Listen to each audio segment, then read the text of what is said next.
Everyone, welcome back to the podcast. I have an awesome guest for you guys. I know I say that about every guest that comes on, outstanding, awesome, but really do. You guys that come on the podcast and share your stories, like Jess here, just people that really have an awesome story to tell. That's why I bring it on the podcast. Jess is someone who absolutely loves and is passionate about the outdoors.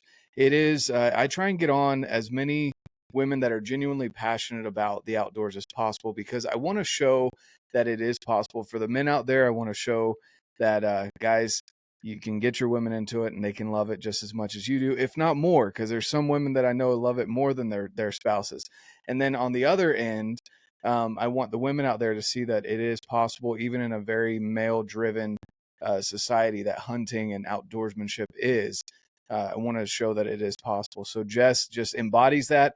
She's all over the place hunting right now. She loves shooting a bow. And do you shoot rifle as well? I predominantly hunt just Okay. archery. There you I go. will So she go goes hunt for the rifle, hard. but Yeah, yeah, she goes for the hard stuff. So yeah. so there we go. So that Jess Reveal is just an outstanding individual that loves the outdoors. So I want to have her on, tell her story, and talk a little bit more about that. So for people that don't know who you are, Jess, who are you in a nutshell? Well, you said it. My name is Jess. I'm 30 years young, is what I'd like to say. I grew up hunting with my father. We did a lot of the tree stand hunting back east in Missouri. Found my love for the outdoors because of him. He showed me the respect for wildlife, the respect for everything that the hunting industry comes with. And then I moved to California for a bit, got my bachelor's degree in sports med, did running for Division I college, all that got out of the way. It was fun, great. Worked at Disneyland for like 3 years. I was best friends with Pluto and Eeyore. So I went one direction and I was like, that was great. I need to find my calling. So California was not my calling. And I moved out to Utah and found out who I was, picked up a bow, shot the bow, and I'm like, oh gosh, this is amazing. I need this in my life. And then started to get back into the hunting area. And my husband is kind of the one who brought me back into it. And from there, I just took off. I got my first harvest with a bow, with a muley, when I was 8 months pregnant. And from there, the obsession started. And I needed to know more. I needed to do more. I needed to be a part of this industry more. So I just kind of took off with it. And from there, I just start slinging stuff. And my motto is shoot straight or shoot a lot. So I tend to shoot straight or shoot a lot. And then I got into tack, and that's a whole nother fun thing to do, especially with archery. And just everything about this industry has kind of led me to where I am now. And I want to learn more. I want to keep growing. I want to experience all that this industry can give me to experience. And it's already given me so much. So Yeah, no, I love it. That's awesome. And you skimmed over a lot here, so we're gonna dive I into some know. of those things that you brought over, that you just kind of like threw out there, like, oh, it's nothing, whatever. But Yeah. okay, so you were a D1 athlete, first of all. hmm hmm That's kind of a big deal. What was your event? So they called me the crossbreed. I did everything. I got a full ride scholarship predominantly for distance running, but I was so good at hurdles and so good at sprints. So the 400, the 800, 400 hurdles, all that were my events. I held the record in high school for 300 hurdles I think it just got broke actually like 2 years ago. So I'm a little sad. Can't go back and break it again. But and then in college, I did the steeplechase, which is like a 2 mile hurdle race, jumping into water. That was great. It was so much fun. Um, so those were my main events. College, it was more distance, but then in high school, it was all kind of like all around. I did a heptathlon. I don't know if you know what that is. What is that? It's where you can do 7 events in 2 days, and it's like long jump, high jump, the 800. I think there's a mile. It's just 7 track events that you do within 2 days. And so that's Mm, kind of what I did too, because I could do all these events. And so it was nice. My coach can just shove me into any event that we needed people, and I'd perform pretty well. That's awesome. That's awesome. Yeah, it was a So lot you of were kind fun. of the jack of all trades then.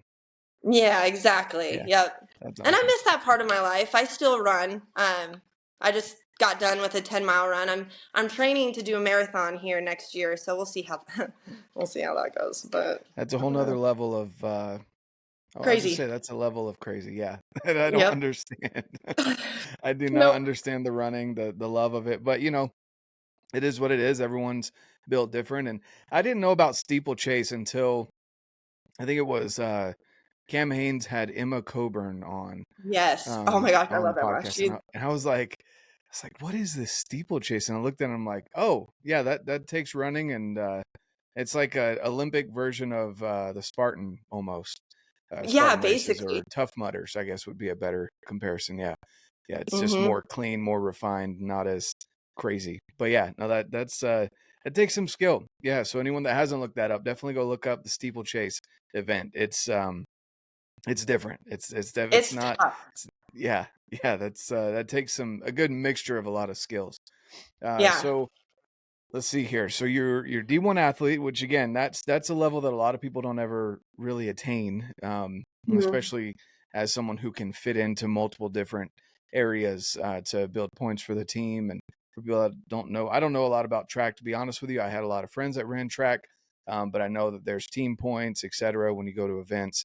And so you were just kind of the jack of all trades. That whenever they needed you, you were able to Yep. fill in and you were able to do well. So that's awesome. Yeah. And then you worked at Disney for a little bit, which is cool. Yeah. And I know my kids would love to hear that. I personally don't get it. I grew up on Disney movies, but I just the crowds and like all of that stuff just kind of, I don't know. Waiting in line, I guess, is the biggest one that I'm not a Oh big my God. fan of. Yeah. Yeah. Well, have you been to Disneyland? No, I grew up on the East Coast, so we would go to Disney World. And then we went Okay, to so but you've been Legoland. to a Yeah. Disney Hmm. location? Yeah. Oh man. So what I loved about it, so I worked there for 3 years, and people talk about the magic that Disney creates for certain individuals. And I'm like, it's Disney. That's great. I love Disney. I love the movies, all that. Mhm. But when I worked there and actually became part of the cast members, became part of the magic that it creates, I saw what people talked about the magic, and I got to become part of it. I've Hmm. had so many great experiences with individuals that I'll never, ever, ever forget. I could talk your ear off about the magic that happens behind scenes with Disney. Well, that's Um, awesome. yeah, it's truly amazing, but it just wasn't, it was the funnest job, but being in a suit for a long time, period of time, and in the heat, it kind of wore down on me. So three Yeah. years was enough. I got to say I got that experience, and now I'm figuring out who I am.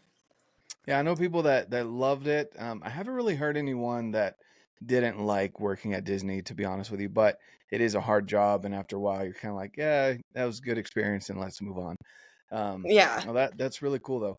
I actually I know a guy that was a lead engineer for their one of their rides, and or I guess multiple rides that he would help consult on, and it just blew my mind. He went from that to owning a power sport dealership because he was like, yeah, I'm kind of done with this. It was great, it was fun, but yeah, I'm done. So Yeah, um that's how I felt too. Like, yeah, yeah, it was yeah. great, but it's great. I like originally auditioned to be a princess, Mm, and when I walked in, they like looked up at me. They're like, well, yeah, you're way too tall. I didn't have all the tattoos yet either. yeah. But apparently if you want to be a princess, you have to be like 5'4", 5'3". Mm. And so they're like, "Hey, why don't you go audition for over here and we'll put a Why big not old be giant pin on Maleficent? You your could have face." been Maleficent. She was tall. Yes, or Cruella Deville. I was Mm. thinking about doing like "Hello, darling," like being Cruella, but I just stuck with the good Yeah. old fuzzy. If you had done that, I probably wouldn't have you on the podcast. I didn't like her very much. Okay. Oh shoot! Well, good thing I wasn't her then. I'd have to like cut my hair and get She's my trying to murder little puppies. Come on, that's a whole nother what level of and wear evil. them Like, as like if we think about Cruella Deville, really, she's trying to wear Dalmatian fur. mhm, Oh yeah, gosh. she's evil. Yep. Yeah, that's a whole nother level. Like there's like Gaston was a bad guy, but he was a hunter, you know, he was trying to protect Belle. He was definitely controlling. I don't agree with that, but he was trying to keep her away from a beast, a monster, you know. But yeah, this lady Cruella is just trying to kill innocent little puppies Puppy. and wear them. Yeah, Yeah. that's like Texas Chainsaw Massacre on Disney, you know, like Yep. On puppies, the most loved animal out there, just right? puppies. Yeah, come Dalmatian on, puppies. man. Mm, Oh, come mm-mm-mm. on, Disney. Where are you at? Oh Gosh. man. Well, so you worked at Disney and then you Hmm. saw the light and left California, which and I joke about that. I have family out there in California and I feel for the people that are out there, to be honest with you.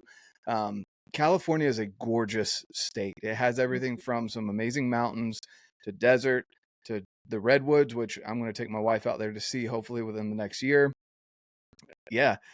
And with the redwoods, so um, with the redwoods, there's a little train thing that you can ride. It's like a train cars or whatever that you get in and you pedal through the redwood forest. So I'm really excited Yeah. about that. That seems like a lot of fun. And then there's the beach. I'm not a big beach guy for obvious reasons. I'm a ginger. I burn even when I have sunscreen on. So I don't really love the beach, especially not cleaning up kids with their sand in every single area that you can think of. But you know, again, it's gorgeous. It's an amazing state. So I just want to preface that. But you left there because you wanted to get Hmm. back into some the hunting and firearms and bows and everything like that. So you left, Yeah. came to Utah, and then the first time you picked up a bow, did you go by yourself or did you have someone go with you? So my husband took me with. So he was shooting a Matthews at the time, and it was kind of like an outdated Matthews. And he's like, "Hey, let's go to the bow shop. Let's see what it's about." And I was like, "Okay," because when we first hung out, the oh man, this is a whole story. But his dad texted me saying, "Hey, Brock's foot is broken. He's sad. Come over and get him to go do something." And Brock had no idea. I was friends with his dad before I even knew him. And so I show up with my 30-06 and a 20 gauge, and I'm like, "Hey, yo, let's go shoot some guns. Get off your ass. We're gonna go." And then I think from there, he's like, "What is with this chick? She's crazy." And I'm like, "I just like to shoot things." And so, because of that, Brock invited me to go try out a bow at our local bow shop here in town. So he was trying some Hoyts out. And then our bow tech guy, his name's Terry, he gave me the Hoyt Vixen. And I shot it, and I fell in love. I shot a little ping pong ball out of the Mm-hmm. air. And when I did that, I was like, all right, nope, I'm sold. It's archery. I'm doing archery now. I just shot a ping pong ball out of the air. That's so Yep, cool. I'm doing that's archery awesome. now. And then from there, I just kind of got obsessed with it, kept shooting and shooting and shooting, and That's shot a deer. amazing. So you're Yeah. definitely a different breed. Not many women are going to show up for the first. I mean, I don't even know if you guys consider that the first date, but when you show up with guns to take a guy out, that's not normal, right? That's No. that's awesome. So when you get into, so I want to talk a little bit about this, and I hit on this with other women that have been on the podcast, but most of the time people in general like to go with someone else, but especially women, they seem to bring someone, a trusted male figure that has either shot bows or is interested in it or knows someone at the shop. So you went with Brock, and Hmm. did you? I mean, how did that walk us through? Kind of because you skimmed over a little bit. You shot a ping pong ball and you had a lot of fun. That's awesome. So, to everyone out there that wants to sell bows to women, get a ping pong ball, little hover machine, and get them to Yep. shoot that. If But they shoot the ping pong ball, they're sold. yeah, there you go. And but in all reality, you went through. Was he? So he was shooting the bows. Did you ask? Did they just offer it to you? How did that go? So we kind of were all into just shooting guns. He had this bow. He didn't shoot it a lot, but we were slowly starting to get into hunting. Like, hey, I want to go hunting. I want to do this. My dad was kind of coming back in. This was my first year in Utah too, so I was still trying to figure out how the tag system worked, how to draw out. I didn't put in for tags, so I ended up getting an over the counter, like any legal weapon elk tag. that I ended up hunting with my dad with a rifle. I didn't want to hunt that year until I got a little bit more shooting with a bow under my belt. But so we were kind of all just, because Brock had just moved there too. So we were all getting into, hey, what's this archery hunting about? He's done it a little bit, but not a lot. And so his dad had the Matthews and he was shooting it, showing me what the bow's about. And I was like, that looks pretty cool. I'd be down to go hunting with a bow. Like that looks cool. It's different, but I'll do it. I don't knock it till you try it type girl, And we went into the bow shop and Brock kind of gave him the Matthews and he showed us all the updated versions of the bows. So we were looking at Prime, Matthews, Hoyt, and of course I went straight to Hoyt just based off the axis to axis like height of them. I like that they're more compact. So I went straight to there. It's just easier for me to maneuver. Yeah. And first bow ever pulling back was a Hoyt Vixen, and I think I pulled back like 45 pounds my first time, and it was just an all new feeling, just going to pull back, all the new muscles. It was rough. It was hard to get back. I needed a little bit of help, but then no one told me about that wall that you hit, and I'm like, oh, I can hold this. It's not too heavy. Like I got this. There's a wall. And it just from there, like I had Terry right here in my ear. He goes, nose, kisser, peep. And I remember that to this day. You get your nose on the line, the kisser, and then you look through the peep. And then from there, it was just all technicalities. And I just shot a ping pong ball. And that was like my first shot too. It wasn't just like 5 shots later I shot the ping pong ball. It was first time I ever pulled back. He's like, nose, kisser, and he kind of set me right up for that ping pong ball. And I released, boom. And I was like, oh my gosh, I love that. And we ended up buying that bow that day. And that That's became awesome. I call it the Black Mamba because it's what killed my first trophy buck was There you that go. bow. So I'm very honored to have that bow. And I ended up giving it to my mom as a hand-me-down. So she now uses it. And I've updated to big boy bows. So There you go. yeah. No, that's awesome. So Mm-hmm. you had someone that was willing. So just kind of pointing out the key experience pieces there that kind of made it all for you because you didn't know anything about it. They weren't trying to, which again, most bow shops, and I try and tell this to people. I obviously go to Wild Arrow. They're my shop. They are amazing, outstanding guys outside of just archery, and I've seen them do it time and time again with kids, with women, with new shooters. I mean, they got me hooked as well into archery. And it's just a good person to go in and walk you through step by step. And even when they're busy, for the most part, you're going to get a good experience. But Mm-hmm. I recommend people go in, and if you see the parking lot is packed, don't expect immediate one-on-one attention at these bow Mm-hmm. shops, because when you go to a pro shop, they're not just trying to sell you something. The whole idea of going to a pro shop is they walk you through everything. They make sure you are completely dialed. They're not going to put your draw link to where you're back here looking through the Yeah, peep I and the can look. string's like touching your cheek. Yeah. Or it's up here, and you're like trying to figure your head out without touching the string. There's so many of those setups that happen when they go to these bigger box stores. Not that all of them are bad, but you're Just like going to the pay main just, brand, like Sportsman's yeah. or I like the littler bow shops Hmm. that they're more personal about it, if that makes sense. Like I'm Exactly. really good friends with our bow tech guy now. Hmm. Yeah. He's a good friend of mine, and as soon as I walk in, his face lights up. He's like, Jess, and I'm like, hey, Tim, what's Yeah. going on? Like Exactly. Yeah. it's pretty And cool. He's got to see me from like start, mhm. from very, very, very first shot to now, and I don't know, it's just really cool. I give it to him for getting me going.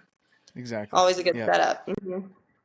Yeah, for sure. And it's something that you may find a better quote unquote deal at another shop or online or whatever on a bow, but what you don't realize is it's priceless to be able to have someone that can go through and give you some coaching. They give you coaching when you buy a bow there as well.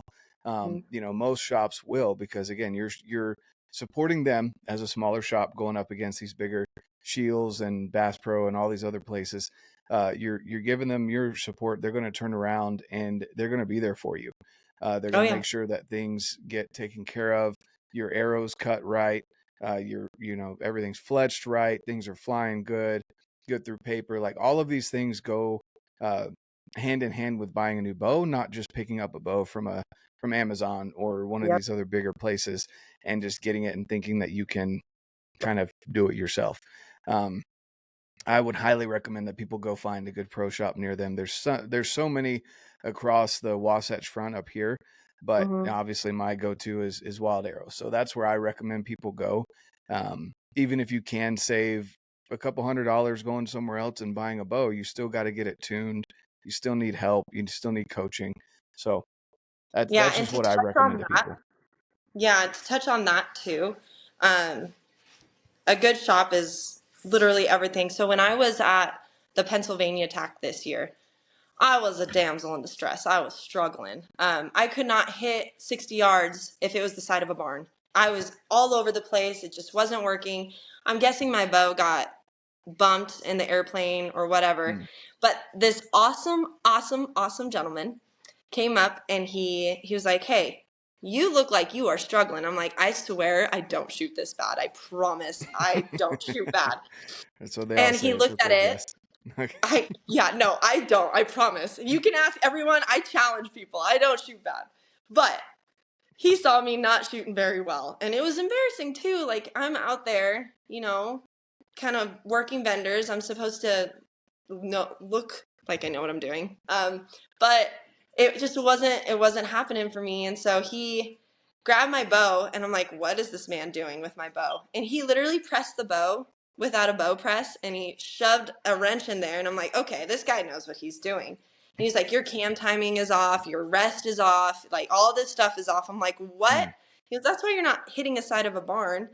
And he didn't even know me.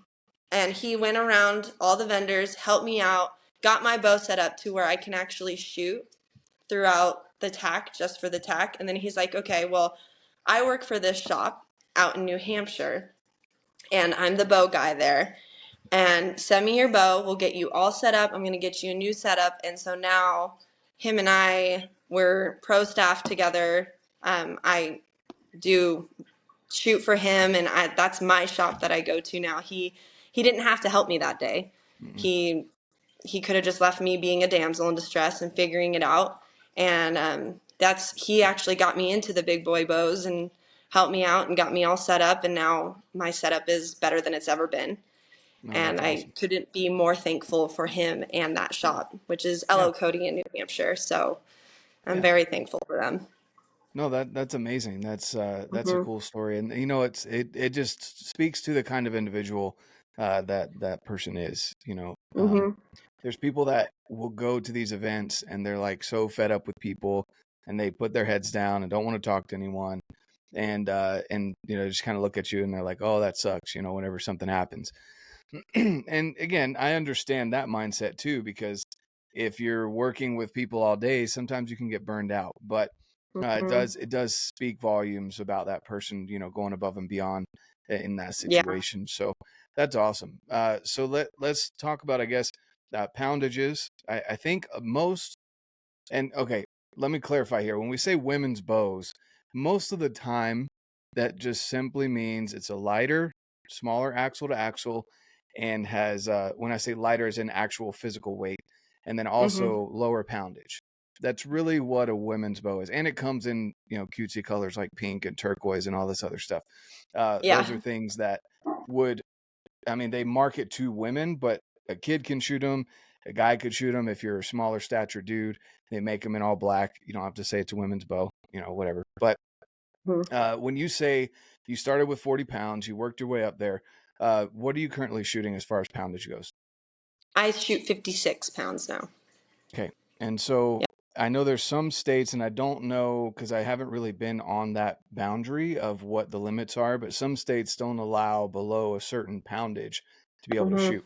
So, and that's the only reason why I bring it up. Most of the time, I don't care about poundage, but I want to know from your perspective, how did you build up to that for anyone who is shooting a lower poundage bow, mainly women or children, to be able to get up to that I have my own methods, but I want to hear from you. What do you think? How did you get up 15 pounds, 16 pounds? Reps. I just shoot and shoot and shoot. And whenever, if you're bored, you're sitting down, go shoot. You get a target that you can take with you, bring your bow with you wherever you go, and shoot it. And shoot, shoot, shoot. Because it's just like muscle building, just like going in the gym. You gotta build muscle. You're going to work that muscle, keep building it, you get stronger. And I mean, when you're shooting, you're using muscles that you don't normally use, especially in your back. That's why you can take a really buff dude who's got the biggest biceps and the biggest traps you've ever seen, and they're just delicious. But he probably can't pull back my bow. And then I'll go over there and pull it back, and I just look at him like, "Yep, I know, I'm cool." It's just all about the repetition for me, anyway. That's what worked for me, and the more that I shot, the more weight that I can pull, and I could probably go up now, but it's hunting season. I ain't changing anything until next year. Yep. But that's how I did it. Was just repetition and shooting straight and shooting a lot all the time. So did you have a set number of reps that you hit minimum every single day, every couple days? What was your strategy? I wanted to at least shoot 30 times a day. I at least let 30 arrows fly every day. Sometimes it didn't happen. I know life gets in the way.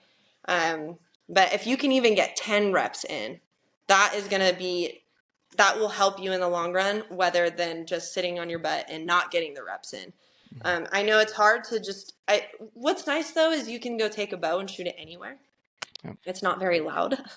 As long as you don't miss. But as long as you don't miss, Don't hit the Make nearest sure your dog. backdrop is good. Yeah, just don't miss.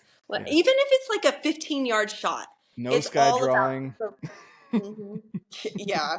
Just if you're gonna go somewhere and shoot and there's things around, just know what you're doing a little bit. But it's for me, it's all just repetition and getting those shots in. And then of course too, the repetition's not just gonna help with going up in poundage. It's going to help with accuracy. It's going to help with, everything that archery hunting has to offer. The more reps you do, you're going to understand your bow a lot more. Right. And it's weird with me. I have a connection with, okay, I'm going to sound crazy, but whatever. I have like this weird connection with my bow. Like I feel like my bow is part of who I am, and I'll talk to it sometimes, like, hey, let's go kill this elk, let's do it together. We got this. And I don't know. I feel pretty connected when I shoot a lot more, and I know my setup, I guess is what I'm trying to say. Yeah, there's little things that go into it. I mean, you've hit it on the head, but there's definitely the little, draw length is different on every single bow. People don't realize that the string angle can be different. Even the same brand going from one year to the next, something may be different about the cam system. Something could be different about whatever. And so there's certain things that may not sit well with you. And when you do get dialed in with a certain setup, it's hard to replicate that. Even if you are the person that is wanting the newer, nicer bow every year, it may not be the best option, because you could be shooting better with a 5-year-old bow, because of everything that's dialed in the way that it needs to be dialed in. So I think that's definitely a good point to bring up. But as far as the repetitions go, and I like what you said, even a 15-yard shot. There's even blank bailing is something that a lot of people may not know about.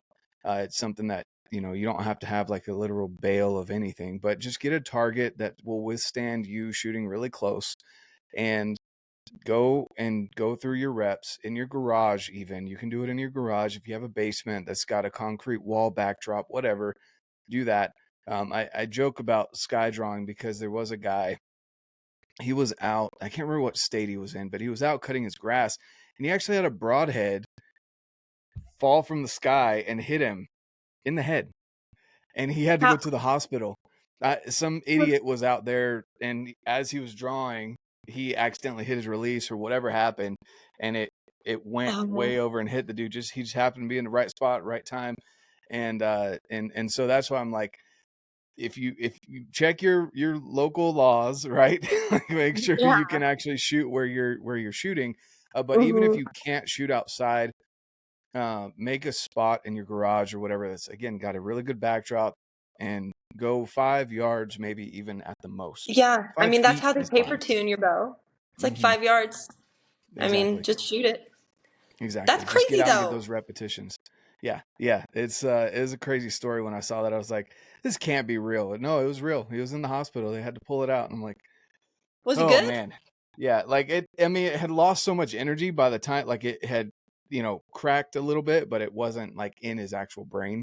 Oh my But yeah, gosh, how scary. yeah, that that can get pretty dangerous. But um, don't overexert yourself with a bow. Like, don't feel like you need to be shooting X poundage right now. It's okay. Like you were saying, you wanted some reps behind your bow before you hunted with it. I did the same thing. I told myself I'm not hunting with my bow for a year. I want to be shooting Hmm. every single day as long as I can shoot that day. If I'm traveling or whatever, don't have access to it, it's okay. But shoot every single day for a year until I get to hunt with it, because I owe it to the animal and I want to be the best possible for me. Hmm. You don't want to be the guy that's got the buck fever or the girl that's got the buck fever and you're like shaking Chicken. and can't pull your bow back. You don't Oh my want that gosh. either. So Nope. just good, solid reps. Don't injure yourself. You want longevity. You want to be able to shoot your bow until you're 100 years old. And then, just get the repetitions in. I love that. That's really good. Yeah. And I'll tell you this too. When I first started, I I was like, oh, 40 pounds, that's not that much. I want to go up. And if you move up before you're ready to move up, that's when injuries start occurring. And I started getting this like pinch in my stabilizing arm, and I couldn't even hold my bow up because I was pulling back. I could pull it back maybe for 10 reps and that was it. And it was just too heavy for me. I had to build up to it and I was causing injury. So you got to be careful with that. Just know your limits, know your body. And if there's a goal drawback poundage that you want, work your way up to it. Don't just willy-nilly, all right, I can do it. Because that's just Exactly. how injuries happen. And then you're out for hunting. So Hmm. that's never fun. Yep. And it can be really rough on your shoulders. So there's a lot of things too that I recommend people use, like stretchy bands. I personally use Crossover Symmetry is the brand that I go with, because you Hmm. can take them anywhere. You can travel with them. Your maybe your hotel doesn't have a gym or whatever. You could still get some reps in with your shoulders. Um, and that has changed the game for me as well, because again, you want to pay attention to the pain versus soreness. You don't want to be in pain. It's okay to be sore. Hmm. Um, and like you were saying, impingements and stuff, like don't push through that. You can push through sore. And if you don't know the difference, shoot me a message. I'll talk to you about it. But there's Hmm. pain where it literally just hurts and you're pushing through that pain is not good for your body, versus being sore because it's a weight that you're not used to, but you're still using the proper muscles and proper alignment. So you're not injuring yourself. You're building. So keep that in mind Exactly. too for anyone that's new out there. Hmm. But anyway, so your repetitions, you got up to 56 pounds. Now talk to us about I guess your first buck that you killed, or your Oh first. God. What was your first harvest? Was it a It was a deer? mule deer. Okay. Hmm. It was a mule deer. I was 8 months pregnant. Oh boy. I swore I never do that again, but I did do that again with my second. Um, I got a bigger buck that time, but so it was just like a tiny, tiny little spike. I was pretty much done. I had shot kind of a bigger 3x3. Just wasn't a good shot. It was my first shot on a deer. And tracked him, was never able to find him. And so it was the last day of season. And I'm like, oh, man, I get obsessive with it. With me, I'm very, very passionate, very obsessive, and very dedicated. So I will go, go, go, go, go until the law tells me I can't go anymore. And so it was the last night of the hunt, and there was this just poor, cute little spike chilling. And I'm like, he's 54 yards. I can make that shot. And I drilled him, and he went down. And that buck is pretty special because I was 8 months pregnant with my first child, and Hmm. I was able to say, you know what, I got that buck, first archery buck. 8 months pregnant. I'm hiking around this stupid mountain, having to pee every 2 seconds. And it was a special buck. So I have that one, not full mount, but I have a Euro mount on him. And he's just a cute little guy. And it was a good start too. You know, you Oh yeah. start small, you got room to build. So that's Mm-hmm. what I did. I just started building from there, and yeah, that first buck's pretty special. I'm pretty proud of him, even though he's a Well, tiny little guy. yeah. You know, honestly, it's really what gets you excited. You know, Hmm. there's this culture out there of, and I can understand. Actually, no, I can't understand the comparison culture. You know, there's so much out there that everyone wants to compare to. And I take that back. I do understand it because I remember like in junior high, you know, where I grew up, like, and it's funny that they've come full circle and now they're cool again. But like the all white Air Force Ones, the all black Air Force Ones, the high tops, like stuff like that. If you had those, you were the shit. Like you were the coolest kid out there. And then you had the, you know, the Jordans, and you had all this other stuff going on, and and people compared themselves. And I heard something recently that social media has only, you know, it used to be the one or two cool kids in your class, right? Yeah, And everyone thought they were the coolest kids. Now most of those cool kids are in jail or dead, or they're not the they're cool kid doing anymore. whatever But they're doing. yeah, Yeah. they kind of peaked in junior high. Hmm. But you had the one or two cool kids. But now social media shows you that there's thousands of cool kids, Hmm. and all the kids are being exposed to that. And so it's the same with hunting, where it's like maybe if you subscribe to certain magazines, you got to see these trophy bucks. Now, all during hunting season, you're seeing these amazing bucks that you don't know the details. You don't know how long they've been hunting them. You don't know the full story. You don't know if it's on a ranch. You don't know if it's on public land. You don't know, right? You don't Hmm. know the backstory, and unless these people are being honest, and even then, you're wasting time figuring out if they're honest or not. And so Yep. you're comparing yourself all season to these people that are just popping up on your feed day after day after day, and you're wondering why you're not shooting something big enough. And that's why I just say for you, and my first buck with a bow was a, I think it's a 1x2, or a little super That's what tiny, mine barely a, was. yeah, It was a one exactly, by two. Oh, super awesome. tiny, right? My first muzzleloader buck was a Mhm. spike, and I was so freaking happy. It was the last Yeah. day. It was a 150-yard shot with a muzzleloader. I was stoked because I had been Oh hunting yeah. my butt off, and so, and I still post it because I'm like, I don't give a shit. Like, you guys Yep. can say whatever you want, but then on the other end, from a conservation perspective, I get it that people don't want you killing all the small deer. Yeah. So there's this give and take where, for me, I'm like, personally, when I've shot an animal with whatever weapon, rifle, muzzleloader, bow, I won't shoot that same caliber of animal again, personally, with Hmm. that weapon. I just Yeah. take steps moving forward, going up, right? I Hmm. am nowhere near some people like Brian Barney. I just bring him up because he always, every time he goes in the woods, he comes out with a giant. A giant. But yeah, exactly. But you know, having the spike, and I love what you're saying, like somewhere to build off of. The fact that it still got your heart going. I guarantee you, it wasn't Oh like my it god. was Oh yeah. you and I your was shook. baby's heart. Your baby's probably figuring like, what the frick is going on, mom? You're freaking out right Oh yeah. I think that's what makes her who she is today. She got all my energy from all that hunting when I was 8 months pregnant. Holy moly, she's That's nuts. awesome. But you're out there grinding away at 8 months when most people are like, "Oh, you need to be resting, sweetie," and Hmm. like all of these things, right? It's you were out there grinding away. That's got so many memories behind it. That's really cool. Hmm. Yeah. And then you wanted to bring up something that happened this year. So fast forward, how many years have you been hunting? I want to say 6 or 8. It's one of those two. I'd have to do the math on how long I've been in Utah. I want to say it's 8. I'm Okay, going to say 8. So 8 years archery hunting is awesome. the archery hunting. And then I've just been the whole deer stand with the dad. He's got Bud Light. I got some hot chocolate, and we're just chilling.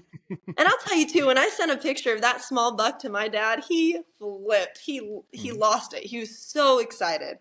And he's like, that's gonna be some good eating right there. And it Exactly. was. It was Exactly. delicious. And that's Delicious. something that, I've been harping on a lot lately, and I'll continue to do that. I feel like people need to enjoy the experience. If it's legal, then you're fine. Mm-hmm. And if you don't want to get any backlash, or if you're worried about people on social media, don't post it. But if you're proud of it, I say post it, and I say talk about it, because it's like, Yeah. share your story and be excited. And the people that are trying to tear you down, just don't interact with them. Like, Yeah. they obviously have something that they feel better to do. It's like the person that cuts you off in traffic. It's like, Mm-hmm. obviously they're more important than you are, so just kind of let them do their thing, right? Yeah. Um, I see it as an ego thing. Like yeah. their Oh, yeah. ego is just too big, and if they want to say something on something you're proud of, then that's their problem, and that's their whole ego stuff that they got to deal with. Be proud of what you harvest, because guess what? You harvested it and it gave its life for you. So Mm-hmm. you be proud of it. I'm proud of it. Exactly. Yeah. So you wanted to bring up something that happened with your elk hunt this year. Ugh, yeah. We can talk about that. Yep. So we're We gonna can go talk from the about it. high of highs of your first buck, awesome experience when you're 8 months pregnant, which still blows my mind, and now to your elk hunt this year. What happened this year So so far? It's obviously not over yet, but it's not over yet. I still got some whitetail that I'm going to be hopefully slaying here in like 4 days. But yeah, it was a good season for mule deer. I got a pretty good sized buck. So I'm pumped with that. I love mule deer hunting. I love it. I don't know what it is about me and mule deer, but I know how to find them, and I feel like I know how to talk to them almost. But so me and mule deer we're good. Elk, gosh, they're great. I love elk hunting. It is so much fun, and it's a whole nother ball game, whole nother experience. I decided to go on a 6-day solo backpacking trip on my own in Colorado. And I had the most amazing experiences, the most amazing encounters. I I could fill you up all day with all the stories that happened to me. But one specifically, I climbed to the tallest peak, just to sit there and glass everything out. Um, Bugling was happening all around me, and I kind of just sat up there glassing, seeing if anything would come out so that I can try and put a stock on them. Um, so I'm sitting up on this rock, and I'm giving out some calls just to get everything going, and I hear this like kind of messing in the bushes, and my bow's like 5 feet from me along with my phone, because I'm just like sitting there, and there's the inner head, like the inner voice in your head, and it was like, Jess, you should probably get your bow. You should definitely get your bow. And I was like, nah, that's a squirrel. There's no way that's an elk. That's a squirrel. Just leave it. Literally 5 seconds after that happened, I see antlers just come walking up, and me and this bull had a stare out. He was 10 yards in front of me, and we just stared at each other. And then I like move my eyes and I look at my bow, and I'm staring at him, and then I'm looking for my phone. Obviously you want to try and get a picture of what the heck is happening right now. yeah. And my phone was right next to my bow, and I was like, Jessica, why? And so I kind of just sat there. Good, like he didn't know like the wind was good. He didn't really know what he was looking at, and he kind of barked at me. He was like, and he went off down the ravine a little bit. And so I was like, oh my gosh, grabbed my bow, got an arrow knocked. I was ready to go, and he was at that point like 20 yards from me, and I went to pull back, but he kind of saw my movement and he jumped a little bit. So I gave off a cow call, and that stopped him at 60 yards. And I'm like, okay, now or never, just do it. And so I pulled back, and he was a hard quarter away from me. So his butt was kind of towards me, and he was looking back at me. And so I aimed right behind his ribs. And I mean, it was a beautiful shot. When you shoot and it hits the animal and you're just like, that was Yep. perfect. Like you feel it in your heart. And so I felt it in my heart. He did a dead run, and he ran about 300 yards and then just stopped and started like kind of doing this thing with his neck and yawning like he was trying to get some air. And so I glassed, and I saw my entry wound right where I was aiming, right behind the ribs. And the way he was quartered away, it would have went straight into his chest cavity. But there was no pass through. So that was my issue. There was no pass through. My arrow was still very much stuck in him all the way up to the fletchings. And so there wasn't a lot of blood. And from there, I just kept an eye on him. He just walked like probably 300 more yards, just kind of barking, trying to get some air. And then he stopped again. And I was like, okay, I don't know what's happening with this stupid elk right now. My arrow's in him. He's supposed to be going down. He's not going down. And I glassed him up, and he walked into this tree line, and it was dark at that time. So I let him go bed down. I'll get after him in the morning. Which I hate doing. Oh, that part, you don't sleep ever. Yeah. And next morning, I went to where he had stopped, and I found a big pile of blood, and I was like, okay, this is a good sign. It's not, it wasn't lung blood, it was darker, but, there was no blood trail to go off of, and I hiked probably 10 to 12 miles looking for him, and in my heart, I know he's dead, and I couldn't find him. So I guess that's a failure story for you. I worked my butt off looking for that bull, and I just never found him. And I have a feeling next year I'm probably going to find sheds, because I'm good at finding sheds for some reason. But yeah, so that was one of my failure stories on an elk this year. And then I had another one that was pretty detrimental to me. That I don't know if you saw my post of me crying. I posted a post of I might me. have. Yeah, I was so frustrated. It was after I had shot that bull, and I had to pick myself up, after, because you've shot an animal and haven't retrieved it, right? I ended up finding it. It was about 2 weeks later, so I couldn't recover the meat. Oh, But yeah. oh yeah, it's an awful, awful feeling. It makes you want to put your bow up and just be like, you know what, I'm done, it's over. But that is the thing about archery hunting for me, is archery hunting is so defeating. It is so like, you need to be mentally tough in order to do it. You need to be dedicated. You need to be just passionate and just confident in yourself, your shot, your skills. And when something like shooting that bull and not finding it happens, you got to be able to be that tough to pick yourself up, accept the loss, accept the failure, learn from that failure, so that the next time an opportunity comes about, you're ready and you can take what you messed up on that shot and learn from it for the next shot. Exactly. And so that's what I kind of tried to do, but I didn't. That was my one and only shot on the bull this year anyway.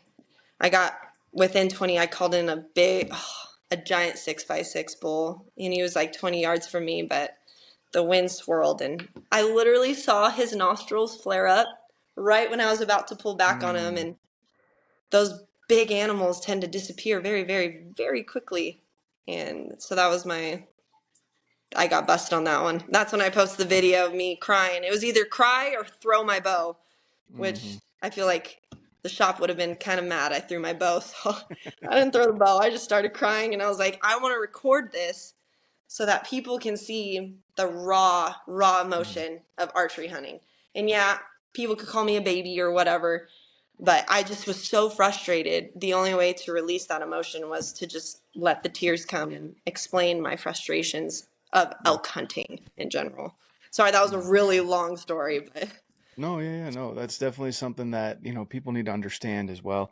It's one of those things that people don't talk about enough.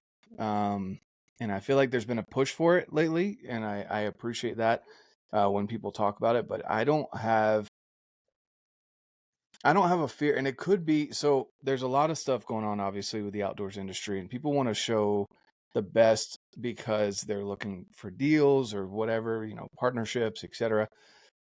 But I I don't know. I feel like a lot of people are not telling a full story because um, there's a lot of negative things that happen that could tear you down, like what you were saying with your experience.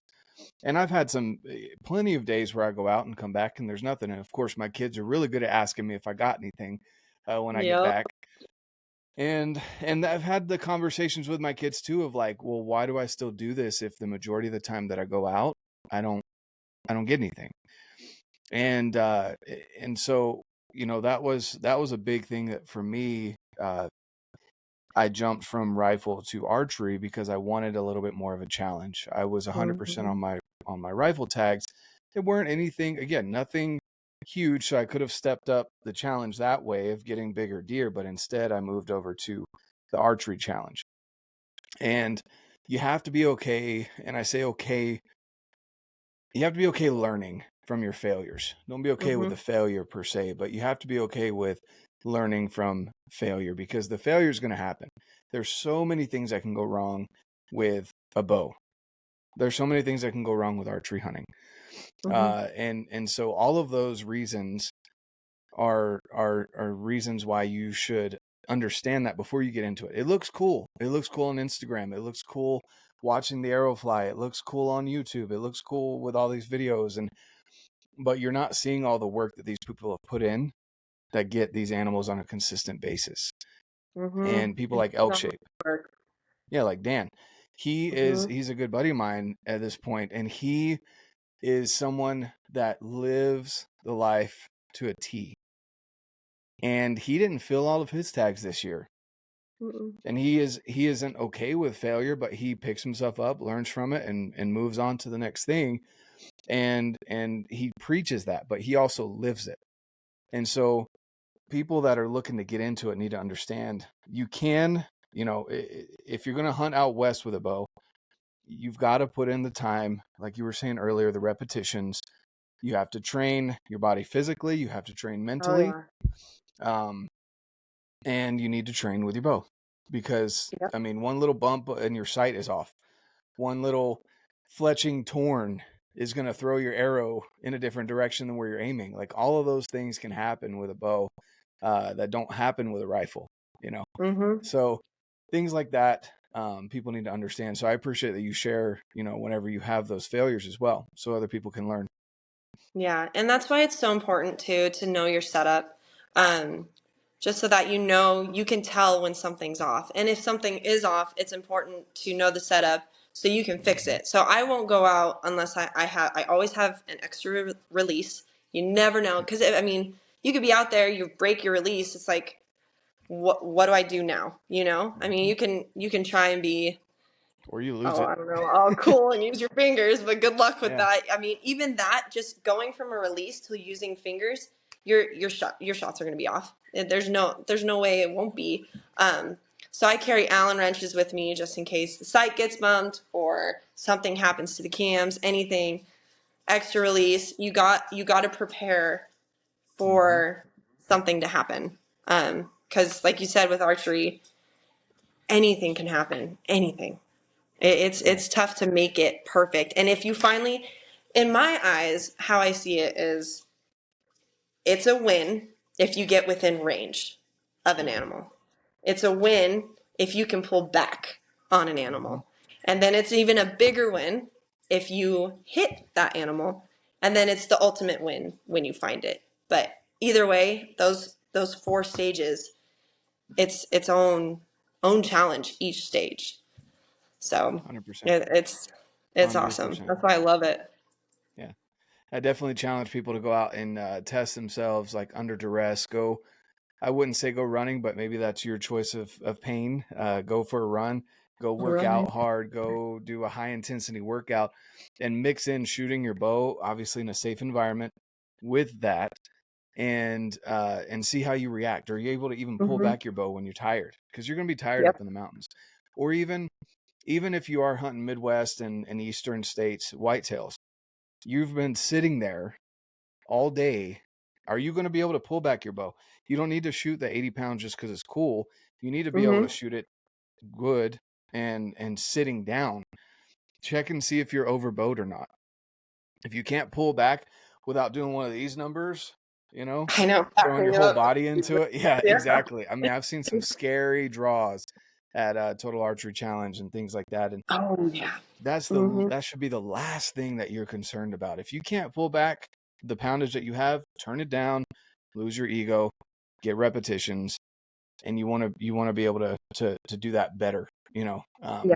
and that's something too that a lot of people don't recognize. But with all that being said, what would be something that I guess you want to leave with the audience here as we're wrapping things up? What's something that maybe we haven't brought up, or something that you want to leave with them? I mean, we kind of my biggest thing for this year, it's been a tough season for me. I was able to be successful on a mule deer hunt. I've had issues with my solo elk hunt. I've had issues with my bear hunt.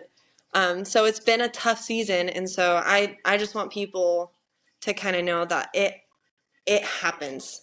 It not every season is going to be willy-nilly, let's go hunt, got it down, we're done. Mm-hmm. Put the hard work in, don't give up, try to stay mentally positive. You're out there for a reason, and kind of look beyond the fact of killing an animal. Mm-hmm. To me, it's not just, you're not out there to kill it. It's giving its life for you and your family and food. You're working your butt off to get to that animal. I mean, I work all year long. It's not just a season for me. It is, we have hunting season, and then after hunting season, it's to watch the migration patterns of these animals, figure out where they're going, and then they shed their antlers, pick up the antlers, and then it's trail camera season, figure out their migration patterns to get back. So that come season time, you're prepared, you're ready, get out and hike, work at it. And just my biggest thing is try to stay positive Mm-hmm. when it doesn't look like there's no more positivity left. Like, I guess be optimistic when you want to be pessimistic. Um, that's how I keep going, and that's where most of my success comes from. Is, people probably would give up at a certain point on certain seasons that I've had, but Mm-hmm. I keep going until I can't go anymore, and I've gotten my biggest trophy bucks that way. So just keep at it, keep going, don't get discouraged, and I mean, shoot straight or shoot a lot. Yeah, there you go. I like That's it. my. Shoot straight or shoot a lot. Yep. So good Yep. reps. That's basically what you want. You Good want good prep. reps every time. Yep. So Yeah. that's awesome. I appreciate your time, Jess. And guys, and I guess plug wherever they can find you if they want to reach out to you. Oh yeah. So I'm on Instagram. You can look me up, J_Brigade, so J Brigade. And then I do TikTok, kind of filters a little bit on the hunting side, but it's a fun little app to kind of get awesome videos up. You can see me shoot. I like to do challenges for people. If you want to challenge me on a shootout, that's something that I like to do. It's just friendly competition. So you can find me on my TikTok as well, and it's Jessica Reveal on TikTok. Awesome. Yeah. Sweet. I'll leave the links down below, guys. If you have any questions for Jess, you can reach out to her. And if you're someone that's wanting to get into archery, you want to figure out a little bit more as to how Jess did it or what she would recommend. I'm also here as well, of course, but you guys are welcome to reach out to Jess and see what she has to say. So that being said, guys, thanks so much for tuning in. Thank you so much for coming on, Jess. I really appreciate it, and you sharing your stories with us. And we'll definitely have to do. We were trying to plan a shoot off while she was up here, and it didn't quite work out. This has been a crazy month, but we'll get to it, and we'll get that video up whenever that happens. But Whenever well, I'm going to be doing extended again. So I'll come out there and we're going to do our shootout. We have to now. yeah, oh yeah, 100%. Yeah, she's ready for. Yep. She's ready to finally lose, I guess. But with that, Well, we'll see about that. Yeah. We'll have a good bet. with, We'll have yeah, some bet that the listeners are going to be very interested in. oh yeah, for sure. Well, that being said, guys, thanks so much for tuning in. Appreciate you, and of course, get out, live your life, and love it. Yep.